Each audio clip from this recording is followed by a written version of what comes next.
Halo sahabat solusi akuntansi, terima kasih sudah mengikuti perkembangan kami. Jika sebelumnya kita sudah membahas mengenai transaksi di modul pembelian dari software isi accounting system, nah untuk video tutorial kali ini saya akan menjelaskan mengenai cara transaksi di modul penjualan ya. Jadi untuk sahabat semua yang belum subscribe ya, untuk subscribe dulu channel solusi akuntansi, oke, supaya bisa mendapatkan updatean dari video tutorial dari kami ini. Jadi di video kemarin kita sudah membuat mengenai alur transaksi di pembelian. Sekarang kita langsung saja bicara di modul penjualan atau alur proses untuk transaksi penjualan ya. Nah di sini saya sudah mempunyai item sesuai dengan item yang kemarin saja yang sudah saya buat di video tutorial sebelumnya. Di sini ada stok laptop ya, itu ada 7 pieces ya. Oke, kita akan melakukan transaksi penjualan. Kita langsung saja masuk ke modul penjualan. Nah, di sini juga sama seperti di modul pembelian. Nah, di sini di isi accounting system ini itu ada modul-modul atau transaksi lengkapnya atau alur transaksi lengkapnya. Jadi sahabat semua itu bisa menggunakan semua modul ini ya, atau bisa langsung bypass. Misal sahabat semua tidak menggunakan modul-modul lengkapnya seperti itu. Sekarang kita bicara dulu di modul semuanya. Kita bisa start dari penawaran penjualan ya. Nah ini biasanya dilakukan oleh orang marketing atau bagian sales ya, yang akan buat penawaran dulu ke si klien atau pelanggan gitu ya. Kita pertama pilih dulu nama customernya atau nama pelanggannya. Saya akan membuat misalkan PT pelanggan, contoh ya. Oke, lalu di sini alamatnya saya buat Jakarta, contoh aja. Lalu saya menggunakan PPN. Nah jadi saya sudah membuat nama customer baru ya, nah dengan nama PT pelanggan. Nah di sini juga nanti otomatis akan muncul nomor penawarannya, ini nanti akan urut juga gitu ya. Lalu kita bisa langsung pilih item apa yang akan kita tawarkan ke si customer ya. Nah kita akan menawarkan laptop. Nah dari sini sistem sudah bisa informasikan stok saat ini ada berapa gitu ya. Jadi di sini ada stok 7, misalnya saya akan jualnya sebanyak 3 pieces dengan harga misalnya 5 juta. Nah untuk daftar harganya itu sahabat juga bisa setting ya, di daftar barang itu bisa disetting harga jualnya. Karena saya kosongkan jadi kita input secara manual untuk harga jualnya. Nah kalau sudah, di sini juga ada informasi lainnya. Ini bisa diisi nama salesnya siapa atau nilai tukar ketika menggunakan transaksi mata uang asing seperti itu. Kalau sudah, kita bisa langsung cetak.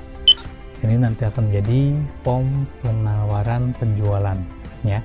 Dari form ini nanti sahabat solusi akuntansi masih bisa dimodifikasi lagi nih, seperti kebutuhannya yang di perusahaan saat ini ada mungkin ya, itu nanti bisa di customize lagi. Oke, langsung saja kita tutup, kita simpan. Nah setelah tadi si tim sales sudah membuat transaksi di penawaran, nanti kan penawaran tersebut akan diberikan ke si pelanggan gitu ya. Nah lalu ketika si pelanggan oke dan si pelanggan akan terbitkan PO ke kita, nanti kita input menjadi pesanan penjualan atau SO ya. Nanti dari sini kita tinggal tarik sesuai dengan nama pelanggannya tadi atas nama PT pelanggan ya. Nah nanti otomatis akan ada notif narik dari penawaran yang sudah kita berikan ke pelanggan tersebut gitu ya. Oke. Nah nanti dari sini kita tinggal pilih dengan nomor penawaran berapa. Nah di sini muncul item sesuai dengan item yang kita tawarkan ke si pelanggan gitu ya. Jadi di sini ada item laptop sebanyak 3 pieces. Di sini juga kita bisa isi untuk informasi detail lainnya, tanggal perkiraan dikirimnya kapan, terus syarat pembayarannya berapa hari, seperti itu ya. Ini untuk detailnya. Lalu kalau sudah, kita juga bisa masukkan nomor PO ketika ada nomor PO dari si pelanggan gitu ya. Kalau sudah, kita bisa langsung cetak. Ini nanti akan terbentuk menjadi form pesanan penjualannya ya. Kalau sudah kita tutup, kita langsung simpan dan keluar. Nah, ketika kita sudah input di pesanan penjualan atau form SO, selanjutnya kan proses dilakukan oleh orang gudang ya. Orang gudang akan mengeluarkan barang untuk terbitkan DO atau surat jalan gitu ya. Jadi selanjutnya kita langsung saja tembak ke pengiriman barang. Nah, di pengiriman barang ini kita tinggal pilih nama customernya sesuai dengan yang sudah di input SO berarti ya. Nah, nanti otomatis akan ada notif seperti ini. Kita pilih nomor SO nya dengan nomor PO sekian gitu ya, nanti juga otomatis akan muncul. Nah, di sini muncul item laptop sebanyak 3 pieces. Nah, misalkan ternyata stok di gudang yang bisa dikirim hanya 2, ternyata pengirimnya parsial, bisa atau tidak? Bisa. Nanti sahabat semuanya bisa rubah di kuantitasnya. Jadi nanti kuantitas yang dikeluarkan tinggal kita rubah di kolom KTS tersebut ya. Lalu kita juga bisa isi informasi lainnya, tanggal kirimnya kapan, kirimnya melalui apa, seperti itu. Kalau sudah, kita juga bisa langsung cetak. Ini akan jadi form pengiriman barang atau form DO. Dari form ini nanti akan diberikan ke ekspedisinya mungkin gitu ya. Nah, dari segi accountingnya, sistem sudah otomatis terbentuk jurnal. Nah, ini untuk bagian accounting udah nggak perlu pusing-pusing lagi input jurnal ya, karena sistem sudah bantu untuk input jurnal otomatisnya, karena sudah disetting akun-akun standarnya untuk penjurnalannya seperti itu. Kita tutup dulu, lalu kita simpan dan keluar. Nah, ketika kita sudah melakukan proses pengiriman barang, kita terbitkan DO, barang itu sudah dikirim, otomatis di stok sistem kita itu harusnya sudah berkurang gitu ya. Jadi kita bisa cek dulu di modul utama, di persediaan, di daftar barang ya. Nanti di sini laptop akan muncul stok saat ini sisanya adalah 4 pieces. Nah, dari 4 pieces ini sahabat bisa lihat juga historinya, keluar masuknya barang ini kemana saja sih, seperti itu. Kita bisa klik kanan, riwayat persediaan. Nah, dari sini sahabat semua bisa lihat ya, jadi belinya ke mana, dari siapa, atau jualnya kemana, seperti itu. Jadi nanti akan ketahuan saldo akhir atau stok akhirnya itu berapa. Nah, selanjutnya setelah tadi kita sudah melakukan transaksi di pengiriman barang, selanjutnya kita akan buatkan tagihan ya, atau kita buat invoice ke si customer tersebut gitu ya. Nah, selanjutnya kita masuk di modul faktur pengiriman barang. Kita pilih tadi nama customernya atas nama PT pelanggan. Nah, otomatis ada notif lagi ya, sama seperti sebelum-sebelumnya. Jadi ini otomatis akan naik dari proses pengiriman barang atau DO ya. Kita pilih nomor DO yang sudah kita proses ya. Nah, di sini muncul laptop sebanyak 3 pieces. Otomatis kuantitinya pun akan menyesuaikan dengan kuantiti pengiriman. Kalau sudah, kita bisa langsung cetak. Nah, nanti otomatis akan menjadi form faktur penjualannya atau invoice-nya. Nanti untuk desain-desain invoice, mungkin kalau sahabat sudah mempunyai standar, itu bisa di custom lagi ya, sama seperti yang lainnya. Oke, kita tutup. Ketika kita sudah cetak, dari segi accounting-nya pun sudah terbentuk jurnal. Nah, enak sekali bukan? Ya, jadi sistem sudah otomatis ngejurnal nih. Gitu. Jadi bisa ketahuan, ada akun HPP-nya juga gitu ya. Seperti ini. Oke.